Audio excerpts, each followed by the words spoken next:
Hello, आप सभी का स्वागत है आपके अपने YouTube चैनल नीट शास्त्र में। तो आज मैं आप लोगों को नीट 2018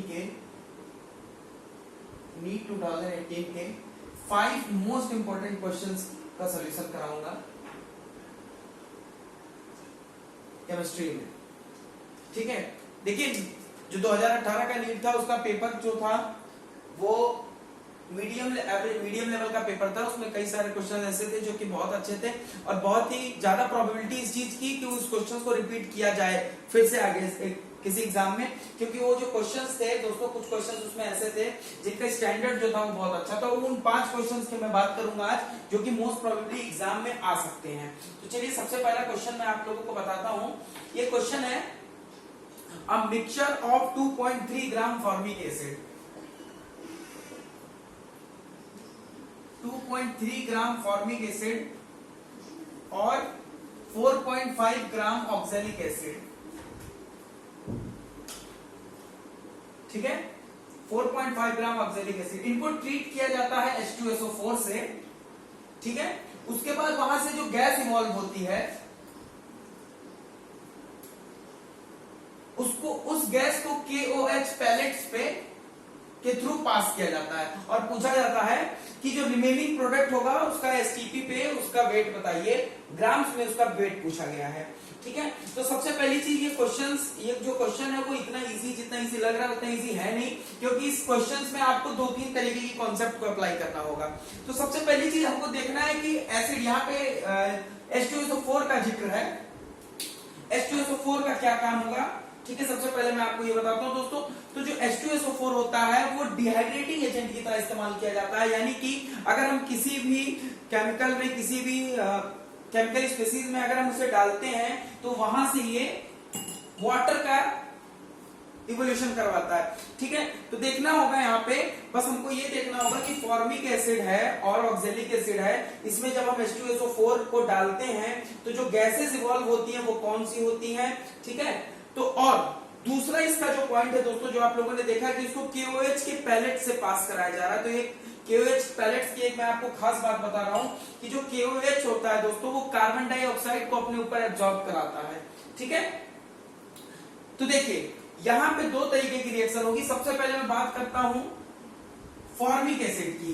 जब फॉर्मिक एसिड को H2SO4 से रिएक्शन करवाते हैं तो यहाँ पे पहली चीज तो H2O निकलता है, क्योंकि H2SO4 एक डिहाइड्रेटिंग एजेंट होता है। और अगली चीज दोस्तों, वाटर निकलने के बाद इसमें बचता है कार्बन मोनोऑक्साइड।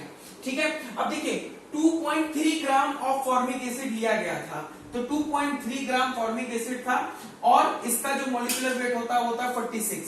तो ये कितना हो जाएगा दोस्तों? 1/20। ठीक है, तो 1/20 मोल्स ऑफ फॉर्मिक एसिड था जिसपे H2SO4 को पास कराया गया था। ठीक है, अब ये 1 मोल था तो ये भी 1 मोल बनेगा, और अगर ये 1/20 मोल है तो ये भी 1/20 मोल बनेगा। तो पहले केस में कार्बन मोनोऑक्साइड 1/20 मोल यहाँ आपको मिल रहा है। चलिए अगला बात करते हैं दोस्तों ऑक्सैलिक एसिड की। हम बात करते हैं तो ऑक्सैलिक एसिड जो है, जब ऑक्सैलिक एसिड पे आप H2SO4 को डालेंगे तो यहाँ पे सबसे पहली चीज जो निकलेगी वो तो वाटर होगा ऑब्वियसली, क्योंकि H2SO4 एक क्या है? डिहाइड्रेटिंग एजेंट है। लेकिन इसके साथ में यहाँ पे CO2 और कार्बन मोनोऑक्साइड दोनों का उत्सर्जन होगा। तो यहाँ पे जैसे देख सकते हैं 1 मोल अगर एसिड था तो 1 मोल कार्बन मोनोऑक्साइड था। ठीक उसी तरह अगर हम इसको 1 मोल लेंगे तो अपने को 1 मोल कार्बन डाइऑक्साइड मिलेगा और 1 मोल कार्बन मोनोऑक्साइड मिलेगा। तो यहाँ पे ये 1 मोल नहीं है दोस्तों, ये लिया गया 4.5 ग्राम ऑक्सैलिक एसिड। ठीक है, तो 4.5 ग्राम ऑक्सैलिक एसिड है और जो ऑक्सैलिक एसिड का मॉलिक्यूलर वेट होता है, ऑक्सैलिक एसिड का मॉलिक्यूलर वेट होता है 90।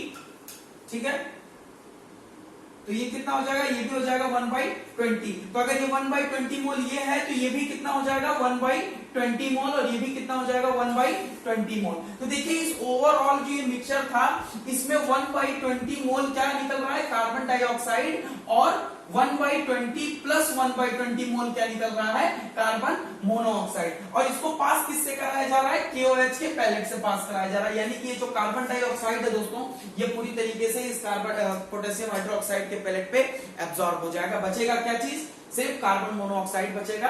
ठीक है, तो कार्बन मोनोऑक्साइड यहाँ पे हमको बचेगा और टोटल कार्बन मोनोऑक्साइड हमको कितना मिलेगा 1/10 मोल कार्बन मोनोऑक्साइड यहाँ पे हमको मिलेगा।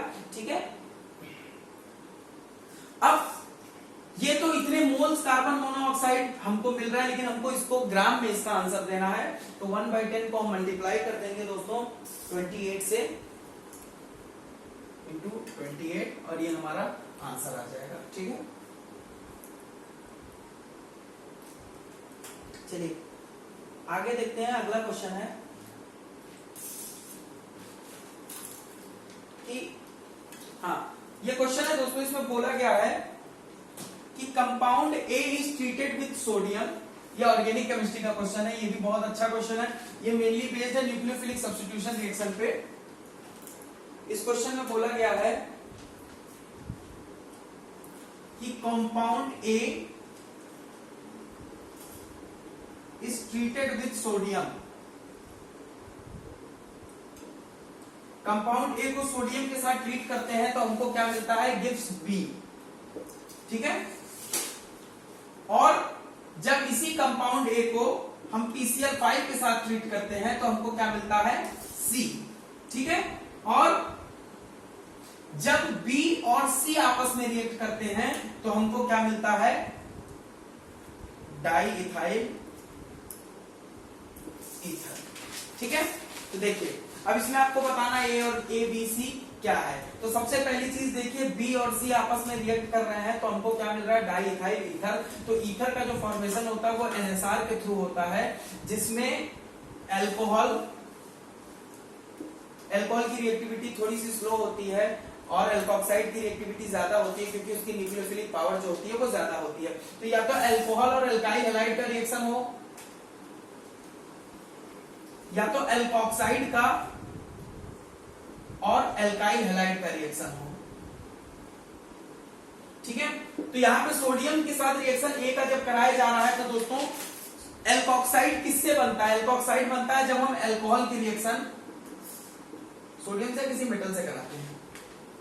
ठीक है, अब यहां पे देखिए ए क्या हो सकता है। तो दोस्तों यहां सबसे पहले ए को देखने के लिए आपको देखना पड़ेगा सी क्या है। सी है हमारा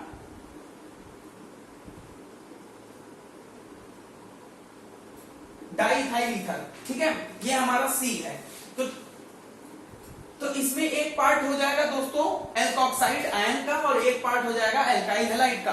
एल्काइल हैलाइड में जो हैलाइड माइनस आयन होता है, जो हैलाइड आयन होता है वो लीविंग ग्रुप होता है और इतना पार्ट हो जाता है न्यूक्लियोफाइल। तो दोस्तों ये हो जाएगा बी, हमारा हो जाएगा CH3 CH2O Na और हमारा सी हो जाएगा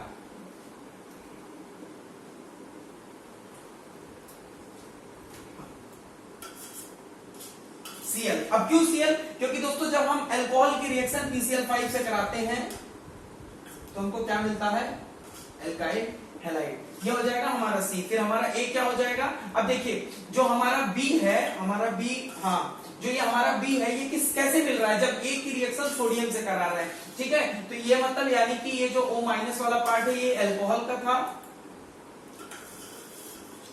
तो ये हो गया हमारा A। हमारा ये हो गया A, ये हो गया हमारा B और ये हो गया हमारा C। और लास्ट में क्या होता है कि इस एल्कोक्साइड आयन की रिएक्शन हम किससे कराते हैं, एल्काइल हैलाइड से, जिसमें Cl- as a leaving group बाहर जाता है और एल्कोक्साइड आयन इस Cl- को रिप्लेस करके ईथर का फॉर्मेशन करता है। ठीक है, चलिए अगला क्वेश्चन देखते हैं। Which cation is most stable. ये भी ऑर्गेनिक का एक क्वेश्चन है। इसमें देखते हैं कि कौन सा जो कैटायन है वो सबसे ज्यादा स्टेबल होगा। ठीक है, मैं सीधा ऑप्शन लिख रहा हूं, क्वेश्चन आप लिख लीजिए कि कौन सा कैटायन सबसे ज्यादा स्टेबल है। अब देखिए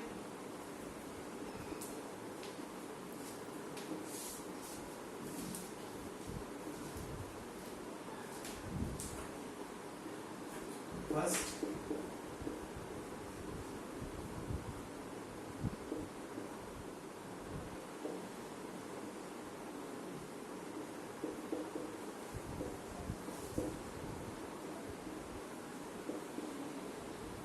बहुत ही सिंपल क्वेश्चन है दोस्तों, लेकिन इसको बहुत लोगों ने गलत किया। मैं इसमें आपको सिंपल सी बात बताता हूँ कि इसमें क्या देखना है। इसमें एक चीज आप देख सकते हैं, माइनस आई इफेक्ट, ठीक है। अब जो पॉजिटिव चार्ज होता है दोस्तों, पॉजिटिव चार्ज यानी कि इलेक्ट्रॉन की कमी, ठीक है। और यहाँ पे इलेक्ट्रॉन की कमी जहां पे होती है, वहां पे अगर हम कोई ऐसा ग्रुप लगा देते हैं जो कि और इलेक्ट्रॉन खींचता है, तो वो उसको सिस्टम को और डिस्टेबलाइज करेगा, उसकी पोटेंशियल एनर्जी को और बढ़ाएगा। अब देखिए यहाँ पे पॉजिटिव चार्ज है, ठीक है। अब यहां से अब ये NO2 क्या है, ये एक स्ट्रॉन्ग माइनस आई ग्रुप है। ये क्या है, एक स्ट्रॉन्ग माइनस आई ग्रुप है। तो यहां से इसका जो डिस्टेंस है वो अगर मान लेते हैं x, और यहाँ पे इसका जो डिस्टेंस है दोस्तों इसको मान लेते हैं y, और यहाँ पे जो डिस्टेंस सेम है तो z तो सेम है इन दोनों के केस में। और सबसे ज्यादा डिस्टेंस किस केस में है, पहले वाले केस में डिस्टेंस सबसे ज्यादा है। तो पॉजिटिव चार्ज से माइनस आई ग्रुप का डिस्टेंस जितना ज्यादा होगा, इंडक्टिव इफेक्ट उतना लेस इफेक्टिव होगा। Inductive effect is less effective.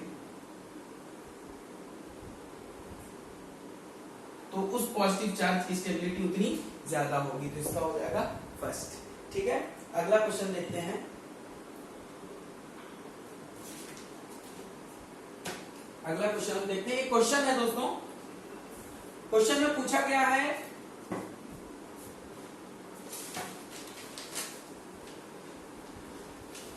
यहां पे एक आपको चेंज इन ऑक्सीडेशन स्टेट का एक सीरीज दी गई है, उसमें आपको बताना है कि इसमें से कौन सा ऐसा केमिकल स्पेसीज है जो कि डिस्प्रोपोर्शनेट कर रहा है,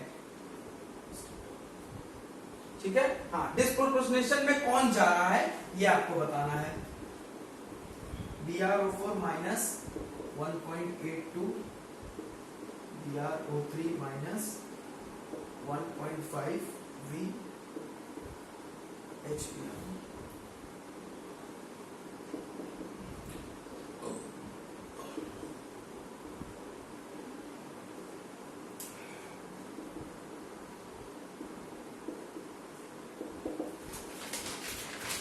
इसमें आपको बताना है कि इसमें कौन सा ऐसा केमिकल स्पेसीज है जो डिस्प्रोपोर्शनेशन रिएक्शन कर रहा है, जो डिस्प्रोपोर्शनेट कर रहा है, ठीक है। तो डिस्प्रोपोर्शनेशन रिएक्शन का ये मतलब होता है कि वो एक ही मतलब वो जो कोई वो केमिकल स्पेसीज जो है वो ऑक्सीडेशन भी कर रही हो, वही केमिकल स्पेसीज का ऑक्सीडेशन भी हो रहा है और उसी टाइम पे उसी का रिडक्शन भी हो रहा है और स्पॉन्टेनियसली हो रहा है, ठीक है। तो इसमें से आपको देखने के लिए इसको आपको एक काम करना होगा, आपको दोनों तरफ के ऑक्सीडेशन और रिडक्शन पोटेंशियल, ऑक्सीडेशन और रिडक्शन पोटेंशियल का सम करना होगा, और जिसमें इसका सम पॉजिटिव आएगा वो यानी कि स्पॉन्टेनियस होगी वो रिएक्शन अपने आप होगी। तो इसमें आपको देखना है दोस्तों, सबसे पहली चीज में जो आंसर है मैं उसका आपको करके बताऊंगा। तो यहाँ पे हम लोग देख रहे हैं कि इसका जो सही आंसर है वो HBrO है। इसका मैं आपको बता रहा हूँ ये किस तरह होगा। अब जैसे HBrO है, इसमें Br जो है वो +1 ऑक्सीडेशन स्टेट में है और वो किस में जा रहा है, Br2 में जा रहा है, मतलब +1 से 0 ऑक्सीडेशन स्टेट में जा रहा है, ठीक है। तो +1 से 0 में जाना यानी कि रिडक्शन हुआ ये, तो 1.595 ये इसका रिडक्शन पोटेंशियल है। यहाँ पे ये दोस्तों यहाँ पे ये रिड्यूस हो रहा है, यानी कि ये वाला पोर्शन बिहेव करेगा कैथोड की तरह। और यहां से देखते हैं दोस्तों, जैसे BrO3 माइनस इसमें है 1.50 वोल्ट। अच्छा यहाँ पे देखिए +1 ऑक्सीडेशन स्टेट में है, लेकिन यहाँ पे Br कितने ऑक्सीडेशन स्टेट में है, +5 ऑक्सीडेशन स्टेट में है, ठीक है। तो +5 से +1 जा रहा है यहाँ पे, ठीक है, +5 से +1 जा रहा है यहाँ पे, तो 1.5 वोल्ट का डिफरेंस आ रहा है, ठीक है। लेकिन अगर हम बात करें कि HBrO से BrO3 माइनस के लिए, तो यहां से यहां तक तो दोस्तों ये यहाँ पे ऑक्सीडेशन स्टेट कम हो रही है, तो BrO3 माइनस से HBrO का जो प्रोसेस है वो एक्चुअली में रिडक्शन है। लेकिन अगर HBrO से BrO3 माइनस का देखेंगे तो ये ऑक्सीडेशन है, +1 से +5 जा रहा है, तो ये तो आपका रिडक्शन पोटेंशियल होगा, लेकिन इसका जो रिवर्स है वो कितना होगा, 1.50 वोल्ट माइनस 1.50 वोल्ट, ठीक है। अब जो ई सेल होता है दोस्तों, ई सेल की वैल्यू होती है E oxidation of anode plus E oxidation of cathode, ठीक है। ये कैथोड है, ये हमारा एनोड है। तो ई ऑक्सीडेशन ऑफ एनोड कितना है, ये तो रिडक्शन पोटेंशियल है, ऑक्सीडेशन पोटेंशियल कितना है, -1.50, ठीक है, प्लस यहां पे रिडक्शन पोटेंशियल कितना है 1.595, तो ये कितना हो जाएगा दोस्तों 1.595 sorry 1.59 minus 1.50 is equal to 0.09। यहाँ पे जो ई सेल आ रहा है दोस्तों वो पॉजिटिव आ रहा है, यानी कि यहाँ पे जो डिस्प्रोपोर्शनेट कर रहा है वो कौन सा है, HBRO कर रहा है, क्योंकि वो यहाँ PR2 में जा रहा है 1.595 और HBRO से BRO3 माइनस जा रहा है 1.5 वोल्ट, लेकिन नेगेटिव 1.5 वोल्ट। तो इसका जब हम लोग ई सेल निकालेंगे तो वो ई सेल क्या आ रहा है, पॉजिटिव आ रहा है, यानी कि यहाँ पे डिस्प्रोपोर्शनेट कौन सी स्पीसीज कर रही है, कौन सी स्पीसीज कर रही है, HBRO कर रही है। ठीक है, अब हम अपना लास्ट क्वेश्चन देखते हैं।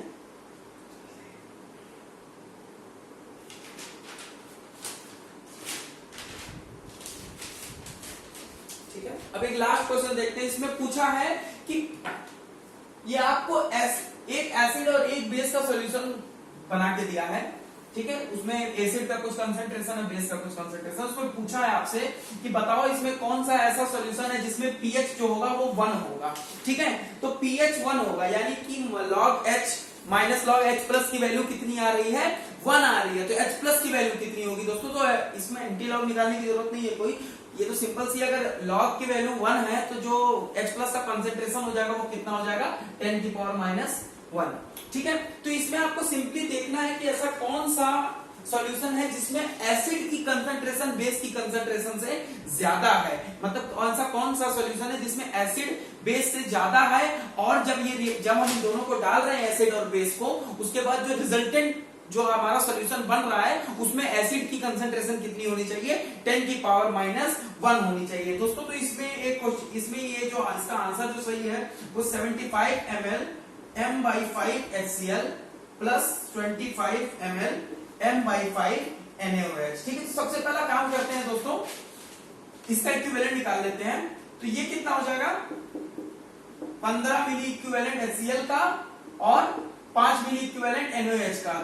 तो 15 माइनस 5 कितना हो गया, 10 मिली इक्विवेलेंट क्या बचा हमारे पास, यहाँ पे एसिड बचा। ठीक है, तो 10 मिली इक्विवेलेंट हमको एसिड बचा, यानी ये सॉल्यूशन जो होगा वो क्या होगा, एसिडिक होगा। तो 10 मिली इक्विवेलेंट बचा। अब हमको इसमें से H प्लस का कंसेंट्रेशन निकालना है, तो इसका वॉल्यूम कितना होगा दोस्तों, 75 प्लस 25 यानी कि 100, यानी कि 10 की पावर -1। तो इसका ऑप्शन जो हो जाएगा दोस्तों वो सी हो जाएगा। ये आप 2018 के क्वेश्चन पेपर से देख सकते हैं। फिर मैं आपको अगले क्लास में मिलूंगा 2019 के टॉप 5 क्वेश्चंस के साथ। तब तक इस क्वेश्चंस को रिवाइज करें। Thank you.